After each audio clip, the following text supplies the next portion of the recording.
The man you're about to meet has unquestionably raised more goosebumps and curdled more blood than anybody in the history of storytelling. He's the high priest of horror, Stephen King. Just listen to some of these numbers. There are more than 170 million copies of his books in print worldwide. He's one of the most prolific writers ever. He's only 42 years old, but he's already written 30 books and 12 have been made into movies. According to Forbes, he's accumulated a little net worth of $50 million. Add to that a new book contract reportedly worth $30 million more. And it's not bad for a guy who describes his work as the literary equivalent of a Big Mac and fries. If you want to know how he does it, pull up a chair, turn down the lights, and lock the doors. We're going to go to Bangor, Maine, where Stephen King will be a tour guide through a twisted imagination. His own. Well,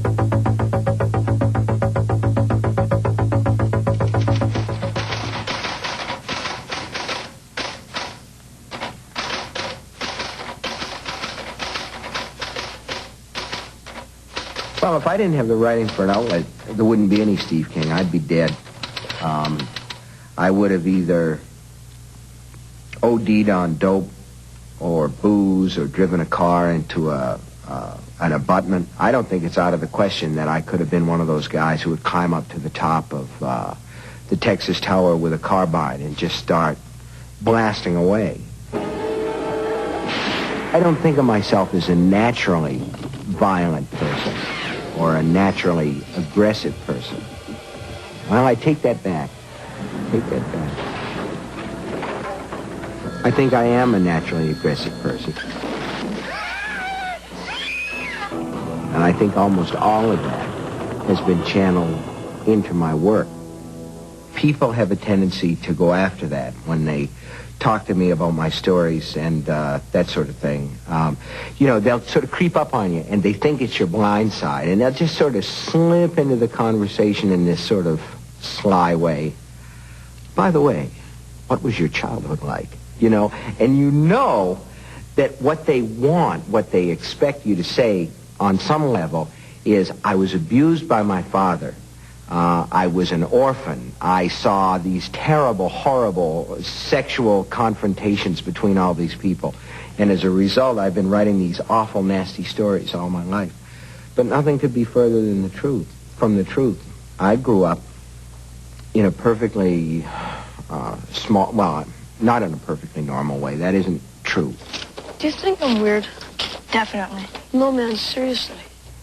When I was a kid, my mother was sort of horrified to discover that I had kept a scrapbook of stories about a mass murderer named Charles Starkweather.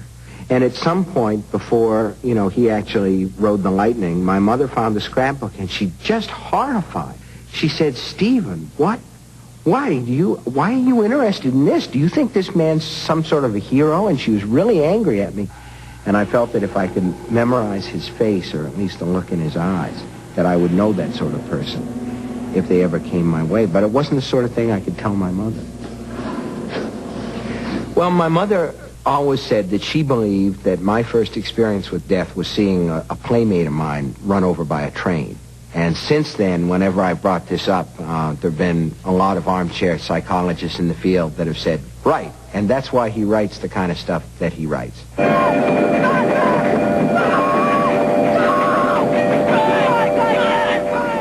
What I remember the most clearly about the whole incident is not seeing the kid hit by a train, if I ever did, but hearing my mother say they had to pick up the pieces in a peach basket.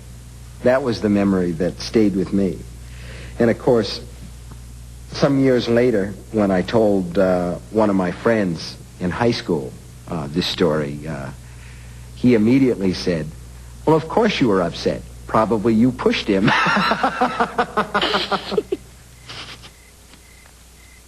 Hey, Gordo, why don't you tell us the story?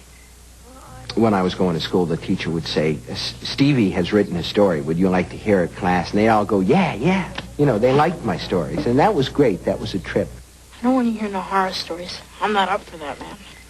But the real purpose was to try and stay sane, to get rid of the overload, because I had a big imagination.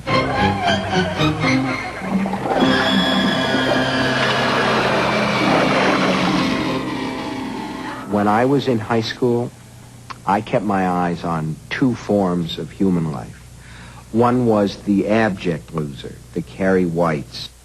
The other form of life that's always interested me is the bully, the sort of human version of a coyote or a jackal. They're all gonna laugh at you! They're all gonna laugh at you! They're all gonna laugh at you! They're all gonna laugh. If a girl like Carrie says to herself one day, okay, I'm going to take all the hems of my skirts up, I'm going to get a perm, I'm going to get some new clothes, I'm going to learn how to wear makeup.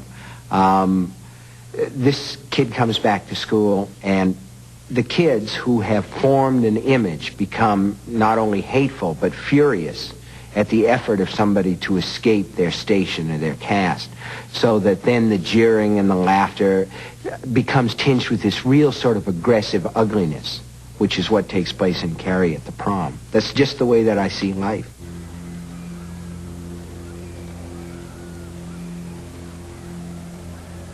Look, you know, a lot of these interviews, the question that's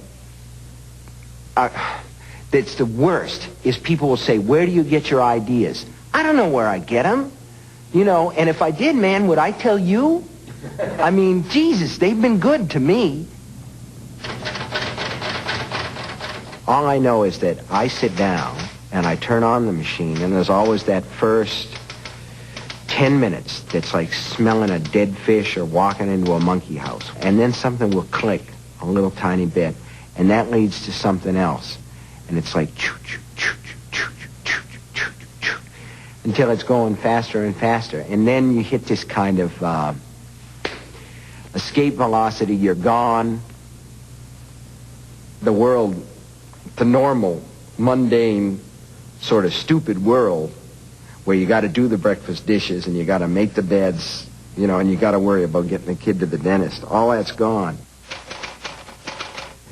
But there's a place where you have to walk away from it because it's so kind of addictive that otherwise you might just sit there and skip meals and just be lost in that world. And you wouldn't want to do that because that's sort of the way crazy people are in institutions. You know what I'm saying?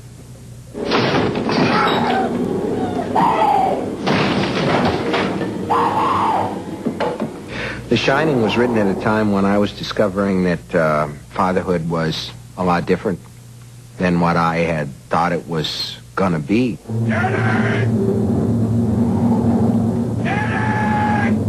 You walk into the kitchen and you see kid number one has been scribbling with crayons on the wall again, just as kid number two manages to spill his Dr. Pepper all over the manuscript that you're working on, and you're trying to deal with all these things, and this voice that comes from the alligator brain, the primitive brain at the back of your mind is saying, let's kill them all, okay?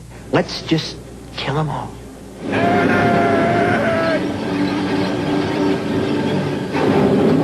I'm coming! I'm coming, Dad! I love my readers, and that's why if you want to explore something that's really sick, it's why do I want to scare these people that I really love? They write me letters, and they tell me that they love me too sometimes. And my reaction to all this is to take them in this kind of comforting embrace and say, come here, I want to talk to you.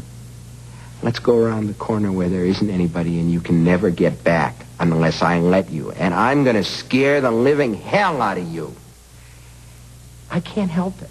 I'm just drawn that way.